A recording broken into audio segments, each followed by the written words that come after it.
ఈ సినిమా ధృవ రిలీజు చేయడానికి చాలా రకాల డేట్లు, అంటే రిలీజ్ చేద్దాం అనుకుంటే డిమానిటైజేషన్ అన్నారు, డబ్బులు చెల్లవన్నారు, ఎవరి దగ్గర డబ్బులు లేవన్నారు. సరే దాన్ని జరుపుకుంటూ వస్తున్నాం.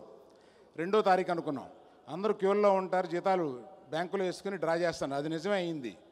ఈ మాట చరణ్ చెప్పాడు, ఫస్ట్ వీక్ వద్దు మామ, ఈ ఫస్ట్ వీక్ వేరే రకంగా ఉంటుంది అని అన్నాడు.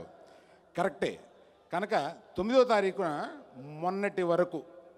మొన్న మధ్యాహ్నం వరకు 9 కరెక్టా కాదా, జనం దగ్గర డబ్బులు 100 రూపాయల నోట్లు ఈ మధ్య బయటికి తీయట్లేదు వీళ్ళు, అందుకని తీస్తున్నారా లేదా, ఇటువంటి అనేక సందేహాల్లో ఉన్న నాకు మొన్న మధ్యాహ్నం క్లియర్ అయిపోయింది. అడ్వాన్స్ బుకింగ్ ఓపెన్ చేయం, దన్న బుకింగ్స్ స్టార్ట్ అయినాయి. సో నాకు అర్థమైంది, ఈ జనం చాలా వెయిట్ చేస్తున్నారు ఈ సినిమా చూడడానికి, ఏం పర్వాలేదు అని అనిపించి ఆ రోజు నుంచి చాలా సంతోషంగాను ధైర్యంగాను ఉన్నాను. చరణ్ గురించి ఒక విషయం చెప్పాలి. నాకు కొడుకుతో సమానం, కానీ స్టేజ్లో ఇంతమంది మీరు ఇష్టపడే అతని గురించి నేను 2 మాటలు చెప్పకపోతే అది సమంజసం కాదు. అందువల్ల మీతో పంచుకోవాలనుకుంటున్నాను.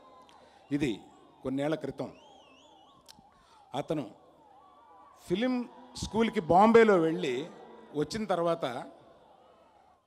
అక్కడ ఆడిషన్ చేస్తారు. ఆడిషన్ చేసిన సీడీని చిరంజీవి గారి ఇంట్లో చేస్తూ పిలిచారు, వీడు ఆడిషన్ చేశాడు ఒకసారి చూద్దాం రా అని. అక్కడ ఆడిషన్ చేసిన, అంటే అప్పటి వరకు చరణ్ ఏం చేస్తాడు అంటే చిన్నప్పటి నుంచి మెగా ఫ్యామిలీలో ఇతను వస్తే బాగుంటుంది, ఓ పెద్ద మెగాస్టార్ కొడుకు అని ఒక ఆశ ఉంటుంది కదండి ఎవరికైనా. ఆ ఆశ ఉంది, కానీ ఎంతవరకు నెరవేర్దు అనేది మాకు తెలియదు.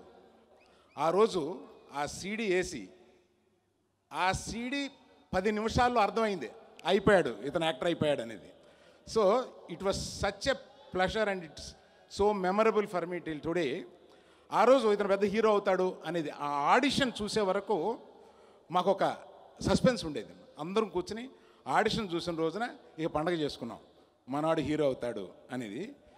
I never shared this anywhere, but today I felt like వస్తున్నప్పుడు చరణ్ గురించి మనం నా కొడుకు లాంటివాడు కదా, ఏం చెప్తే ఏం బాగుంటుంది అన్నప్పుడు ఇది గుర్తొచ్చింది. ఇది మీ అందరితో పంచుకోవాలనుకున్నాను. Next Aravind Swamy, such a wonderful person. And Aravind Swamy, everyone say you are a villain in this. I don't see, you are a great character in this. You are one of the best. అంటే ఆ రోజు మనం 20 సంవత్సరాల క్రితం రోజాని గుర్తుపెట్టుకుని ఈ రోజుకి అరవింద్ స్వామిని అంటున్నామేమో, ఇంకొక 20 సంవత్సరాల తర్వాత ధృవాన్ని గుర్తుపెట్టుకుని అరవింద్ స్వామిని అంటారని నేను ఆశిస్తున్నాను. Rakul, so sweet of you. Tirupati Prasad, thank you.